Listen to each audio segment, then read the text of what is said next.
well done, and sometimes it makes sense, but I just scratched my head during the romantic scenes. I didn't get it, actually. Yeah, a little bit disappointed there, but like I said, it doesn't affect the movie that much. But there are some other problems with it. Now, the other problem I have with the movie is the villain. Now, don't get me wrong.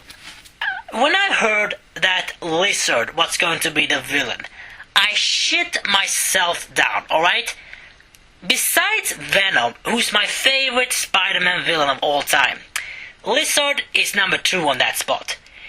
I've always, when I was younger, I always dreamed that Spider-Man was going to fight Lizard on the movie, in a real action movie. I was so excited for that when I was younger. So when I heard it was going to be the villain in this movie, I looked forward to it. I love the way they introduced the Lizard. I mean, the transformation when Kurt gets his arm is unbelievable well done. I loved it so much. It's very well detailed. You can see everything happening, and it's a great scene, okay? When his arms grow up for the first time, you see the poor thing just cut off the skin and his arm come out, and it's so well done. I really love the transformation scene. And then they're pretty damn clever. We don't actually see the Lizard. Yeah, we see it from Spidey's perspective from the upper ground.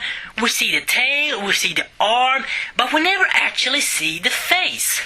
And that is how you do. That is how you do with monster people. And so I was really looking forward to see how the Lizard look. And then he showed his face. Now, I don't want to get me wrong here. I'm pretty sure there was a lot of work put into this character, and he really doesn't look bad. But he looks... I mean, isn't the point of the Lizard that Kurt is transforming from a human to a lizard? Because in this film, it looks like a guy is dressed up like a lizard. And honestly, I think that the face of the Lizard is lame.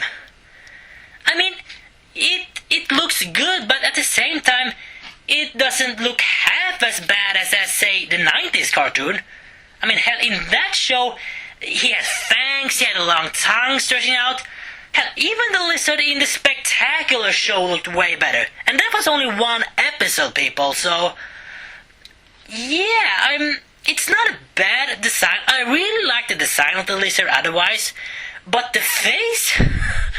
I honestly laughed when I saw him.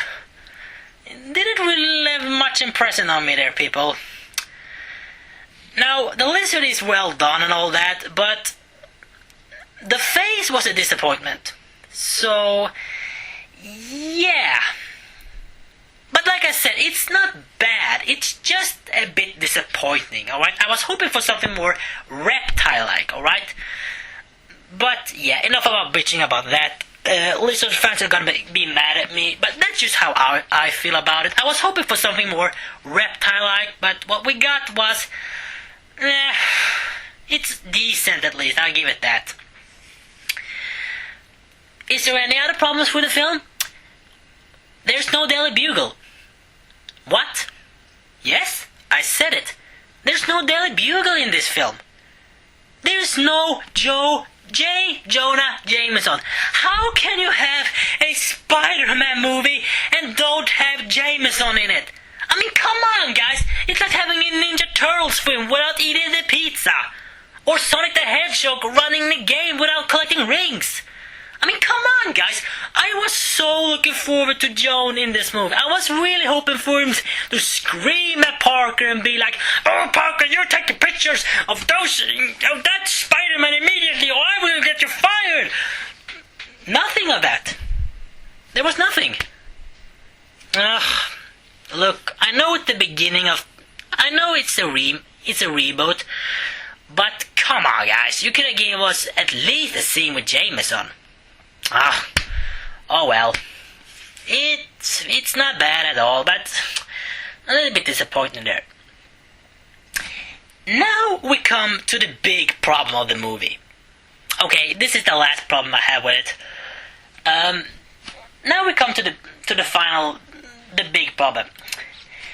Like I said before, Andrew Garfield is a great Spider-Man, alright? He does the job really well done. He has the comedy. I mean, the shots when he's web slinging is amazingly well done. You can tell that the guy enjoys playing Spider-Man. But when he plays Peter Parker, I'm not sure how to explain it, but this Peter Parker, okay, it's good, but I was wondering if I was watching Spider-Man the first time, okay? Because honestly, he doesn't really act like Peter Parker usually do. Okay, I know I'm not really qualified to judge this because there are many versions of Peter Parker and this was the beginning, but as far as Peter Parker go, he was okay, he was acceptable. I was expecting a little bit more of nerdiness inside of him, but yeah, I don't know. I was a little bit disappointed when he played Peter Parker. When he played Spider-Man, he was great. He was awesome. Like I said, I don't know which Spider-Man is better, Tobey or Andrew. Okay, I really don't know yet. So let's probably just gotta sink in. So yeah, like I said, The Amazing Spider-Man, it has some problems, but it is a great film, alright? I really enjoyed watching it. The special effects are top notch, the acting, it's good, it's nothing terrible. Is it worthy of being called Spider-Man? Hell yeah, it deserves that name, people. And I can tell it was a lot of work and effort put into this, so I applaud them for working on this movie. They have done a really well done job. But, is it better than the Avengers? No. Does it come close? Not really. But hey, it's a great movie, and I highly recommend you watch it if you enjoyed the original trilogy, including the third one. If you enjoyed those films, you need to see this one, alright? It's a great job. The web slinging is great, the action is great, the story is okay. Yeah. I just saw it now and it's a good film. It's a good film, people. So what are you waiting for? Go out and watch it. You won't regret it. It's a great film. Do I hope for a sequel? Yeah, I do. I mean, this obviously has potential to become maybe yet another trilogy for the new generation of kids. God, has it really been 10 years since I saw the first one? Growing up. But whatever. Yeah, if you want to introduce your kid for Spider-Man, this could be a good movie. I mean, yeah, I'm repeating myself constantly here, so I'm gonna wrap this up right now. The Amazing Spider-Man is great. If I want to give it a score, my personal score, I did mention some problems, and it affects the score, but if I'm gonna give this movie, yeah, let's take 10. I give this movie a 9 out of 10. And for a reboot, that's not a bad thing, alright? I enjoy the movie, I recommend you watch it. Yeah, it's good. This is Gizmo41, signing out. See you next time.